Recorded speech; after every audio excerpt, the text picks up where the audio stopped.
हे समरथि परिमात्मा,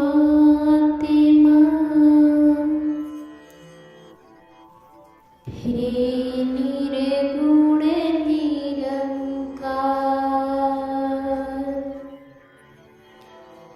तू करता है जगत का, तू सबका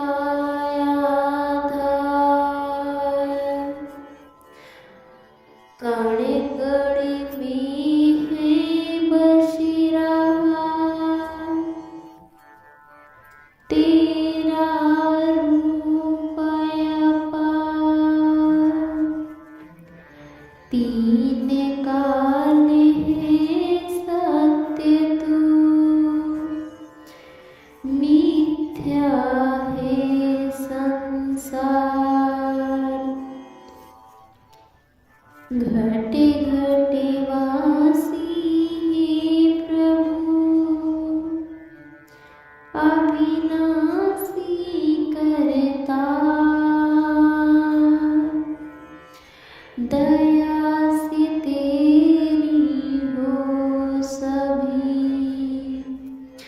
भव सागर से पार। निराकार साकार तू, जग के पालनहार।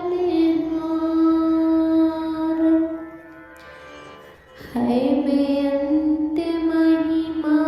तेरी,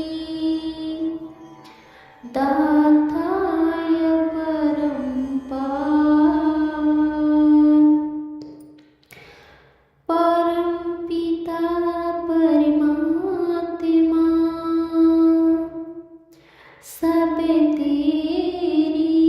संतान। भला करो सबका प्रभु,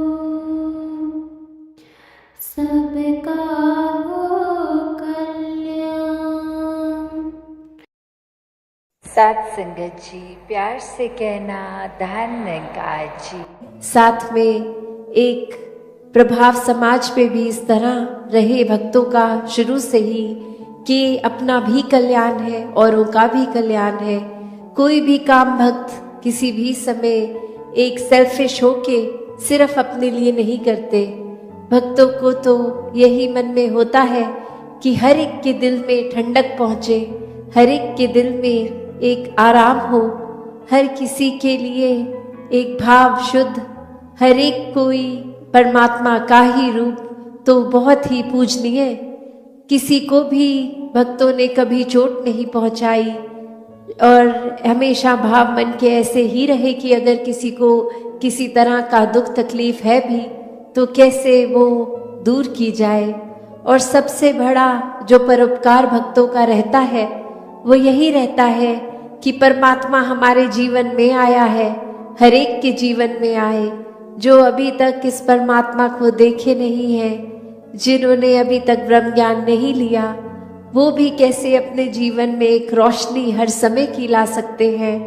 क्योंकि ये टेम्पररी अगर हम बात करते हैं तो कोई भी चीज़ हमें कुछ देर के लिए, अगर अभी डे टाइम है तो कुछ घंटों बाद अंधेरा हो जाएगा, नाइट हो जाएगी।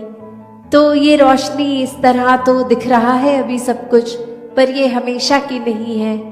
पर जो परमात्मा है ये सच है, ये ट्रूथ है, ये ओमनी प्रेजेंट, ये निराकार, ये हर समय की सच्चाई है, हर समय की रोशनी है। भक्तों ने यही समझाया है कि जितना ज़्यादा इस परमात्मा के साथ मन को जोड़ेंगे, इसके एहसास में रहेंगे, हर काम में इसको शामिल करेंगे, तो फिर एक ये मन डामाडोल नहीं होता, मन में कोई उदासी कोई खुशी के भाव अपना प्रभाव असर नहीं छोड़ते। क्योंकि प्राथमिकता इस मन ने परमात्मा को बना लिया है और फिर ये प्रायोरिटी बेस जब इस परमात्मा को ही हर समय दिमाग में दिल में रखते हैं तो बाकी चीज़ों का असर उस तरह नहीं होता कि कोई अगर बिजनेस में नुकसान है तो एक डिप्रेशन की ओर मन जा रहा है, या फिर कुछ इतनी उपलब्धि मिल गई, अचीवमेंट मिल गई कि इतनी खुशी कि औरों के बारे में फिर सोचना ही छोड़ दिया, खुद में इतनी ईगो ले आए, एक अपने आप को बहुत ही इम्पोर्टेंट बना दिया। तो बात वही कि कैसे हर एक में जहाँ हर किसी ने इस परमात्मा को देखना है, हर एक के अंदर वो कैपेसिटी है, वो पोटेंशियल है कि कैसे इस परमात्मा के सारे गुण, हम चाहे एक मनुष्य के शरीर में हैं, पर परमात्मा जैसे देवीय गुणों से हम युक्त हो सकते हैं, ह्यूमन वैल्यूज से युक्त हो सकते हैं। ये मन में कंपैशन, काइंडनेस, दया, क्षमाशील होना, एक मन में प्यार का भाव, प्रेम का भाव, ये लव, ये सरेंडर, ये ब्रॉड माइंडेड होना, हर एक को एक्सेप्ट करना, हर किसी के लिए वही भाव हो कि ये इंसान से बहुत कुछ हमें सीखने को मिल सकता है। दिल कारण ना ढूंढे कि कैसे किसी से भी नफरत की जाए, हर किसी से फिर वही बात जो अभी सत्संग में भी हम सुन रहे थे कि ये एकत्व जब इस्टेब्लिश हो जाता है, ये वननेस स्थापित हो जाता है, तो वो वननेस कोई उस बात की बात नहीं है कि हर कोई एक जैसा दिखे। एक फिजिकली तो हर किसी के शक्ल, आकार, फीचर्स एक बहुत ही अलग हैं। कोई किसी रीजन के होते हैं तो एक ज्योग्राफिकली रहने की वजह से उस तरह एक कल्चर और अपीयरेंस से खाना पीना वैसा हो जाता है, और दूसरे कहीं देश में, किसी और राज्य में, अपने देश में भी हो तो वो एक अपीयरेंस वाइज तो अलग हो सकते हैं। बट जो अभी कॉमन थ्रेड की भी बात हो रही थी कि ये परमात्मा ही है जो जहाँ पूरे ब्रह्मांड में है, एक वो कनेक्शन हमारी इस परमात्मा से जब है तो संसार के हर इंसान से हर कोई अपना है, हर एक में ही परमात्मा का वास। तो कैसे जब इस परमात्मा से प्यार हो जाता है, इस परमात्मा के अलावा फिर और कुछ दिखता ही नहीं है, हर एक में ही दिखता है, तो फिर ये भाव वही आ जाते हैं कि ये संसार बहुत ही सुंदर है, हर किसी में बहुत कुछ सीखने के लिए है, और किसी की फिर बात दिल पे चोट नहीं देती, क्योंकि फिर वही लगता है कि कोई वजह होगी, किसी का दिन अच्छा नहीं जा रहा होगा, शायद किसी की तबीयत नहीं ठीक कि इतनी इरिटेशन हो रही है, इतना तंग हो रहे हैं कि कुछ खराब हमें बोल रहे हैं। तो बात वही कि हर किसी के अंदर जब ये परमात्मा दिखता है तो एक अच्छाइयों को ही भक्त उठाते हैं,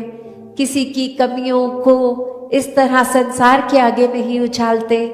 एक दिल में अगर वाकई ही एक कंसर्न है उस इंसान के लिए तो उस इंसान को डायरेक्टली जाके उसके पीठ पीछे एक बैक बाइटिंग नहीं, उसको सामने जाकर बोला जाता है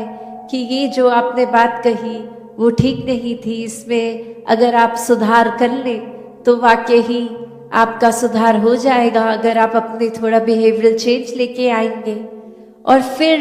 संत यही समझाते हैं कि बिहेवियरल चेंजेस तो टेम्पररी फिर भी हो सकते हैं, कुछ देर की लर्निंग के लिए हो सकते हैं, फिर कभी और ये बिहेवियर वापस हो सकता है अग्रेसिव, एंग्री।